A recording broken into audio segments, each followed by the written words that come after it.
This is the Hidden Killers podcast with Tony Brueski, featuring former FBI Special Agent and Chief of the Counterintelligence Behavioral Analysis Program, Robin Dreeke. It was interesting seeing the, forgive me for this, the clown car, basically, of Adam Montgomery's family and friends that came and continued to, it was a line of characters, I guess, none too surprising. To go, he came from this. I'm not surprised Adam is the way he is. Obviously quite an extreme. How is it, though, when we looked at the amount of people that really were informed about what was going on? I think that was kind of the shocking part, at least to me, was that this wasn't completely in a vacuum. This wasn't that there was no social circle surrounding Adam. Granted, it was a lot of shitty people, but there were people nonetheless. And some were not shitty people. Some were just normal human beings that had the unfortunate, part of life of having to know this man. But there were a lot of people that seemingly knew harmony existed. And then this kind of went along with the story of, she's with mom over here. I don't know. I guess if I didn't know him that well and it was like kind of an acquaintance, I would believe it. I wouldn't know to call CPS or lived in another state. Obviously, dad is probably not a great dad. It's probably for the best.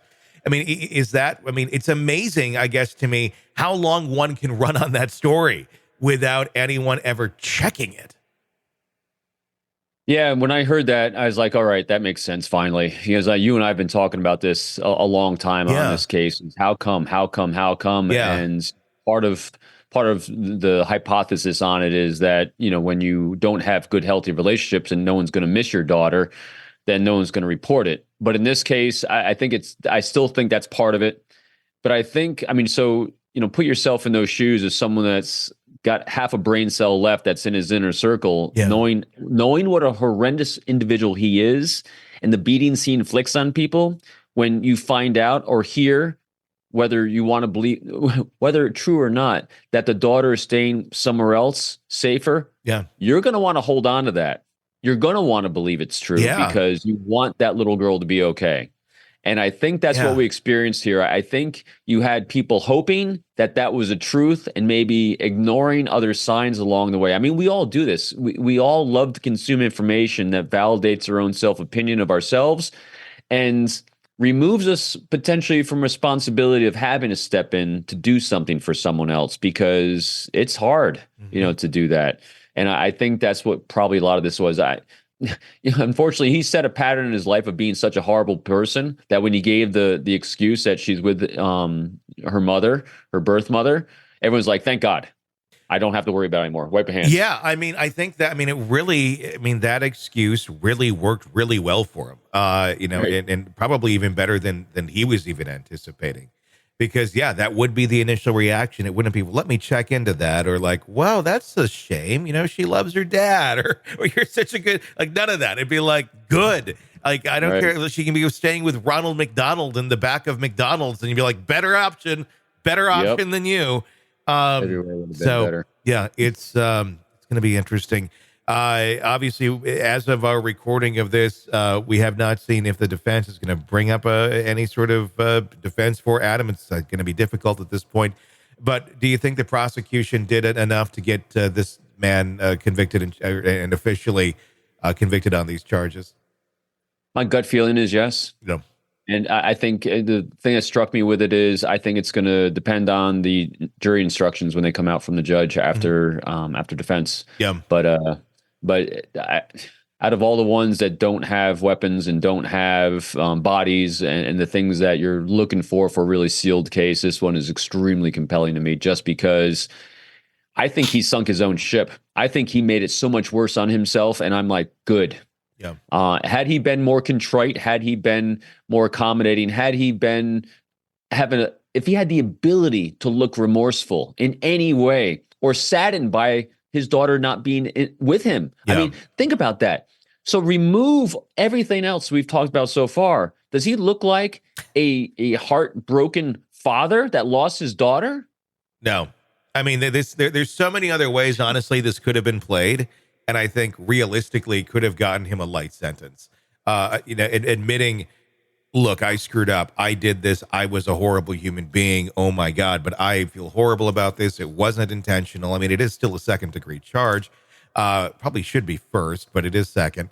There's a lot of ways this could have gone down in court if he had gone down that route of, I've done horrible things here, but I own it. I was afraid. I didn't know what else to do. I didn't want to just abandon her body, so I kept carrying it everywhere. There's a lot of ways that this could have looked a little more human on him. Unfortunately, it just looks evil. Yeah, and there's actually, I wish you and I were talking about our cases that we can't remember. I recently covered another case where a fiance was murdered by his female, lover, or what, I can't remember the exact details. And I mean, I think 71 stabbings that she did on him, or 72, and they accused her of manslaughter, but she only got probation because she was in a drug-induced cannabis craze. Yes, I remember that one. Yeah, she had a psychotic event. Yes. Wouldn't have that have served Adam better? I want to know what kind of weed she's been smoking, quite honestly, because I've never heard of anyone in I mean, it's like they invented words for that trial, like cannabis psychosis. I know the psychologist that was for the prosecution is Dr. Chris Mahandi, good friend of mine from the behavioral team. Yes. And so he's the one who's like, nope, that's a real thing. He actually did testing on her, and she was psychotic.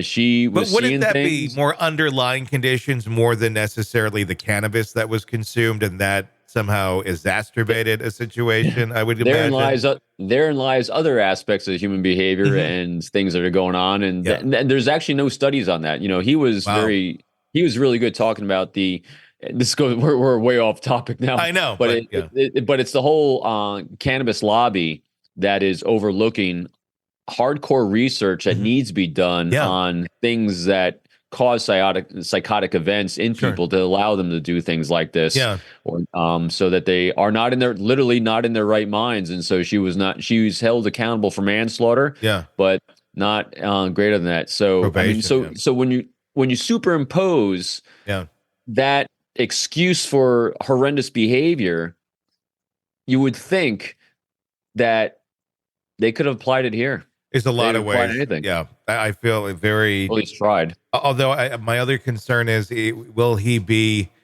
able to go back and say he didn't have adequate counsel? I don't know. I mean, some of his, I don't know. It feels like they're doing the best they can for an uncooperative defendant. Honestly, I would be worried about that too. But his choice to not be in that courtroom, I think, is showing it has nothing to do with his counsel as much as his choices. So I think he undermined himself throughout this entire thing. And what allows us to undermine ourselves? Supreme arrogance. And that's something he certainly has. Thank God his ego is getting in the way of his own defense. So good. Yes. Put him away. Want to listen ad-free? Want advanced access to all of our interviews before anyone else? Become a True Crime Today Premium Plus subscriber on Apple Podcasts. You get every episode commercial-free. So you can binge on true crime until you can binge no more. Search True Crime Today Premium Plus on Apple Podcasts now, or go to our podcast page and sign up now. More of the Hidden Killers podcast next.